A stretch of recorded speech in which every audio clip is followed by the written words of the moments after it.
നമ്മുടെ ദൈവം അനുഗ്രഹത്തിൻ അധിപതിയാണ്. നമ്മുടെ ദൈവം ആനന്ദ കൃപയുടെ പെരുന്നതിയാണ്.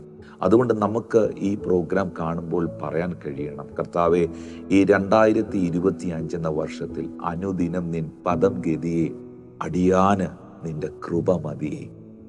കർത്താവെ, എനിക്ക് ആ ഗ്രേറ്റ് ഗ്രേസ് മതി, എനിക്ക് നിന്റെ കൃപ മതി കർത്താവെ. അപ്പോസ്തലനായ പൗലോസിനോട് യേശു കർത്താവ് പറഞ്ഞില്ലേ, എൻ്റെ കൃപ നിനക്ക് മതി, എൻ്റെ ശക്തി നിന്റെ ബലഹീനതയിൽ തികഞ്ഞു വരുന്നു. പൗലോസ് 1 കൊരിന്ത്യർക്ക് എഴുതിയ ലേഖനത്തിൽ പറയുന്നുണ്ട്, നിങ്ങൾ എല്ലാവരെക്കാളിലും അധികം ഞാൻ അധ്വാനിച്ചു, പക്ഷെ ഞാനല്ല അത് ചെയ്തത്, എന്നോട് കൂടെയുള്ള ദൈവത്തിൻ്റെ കൃപയത്രേ.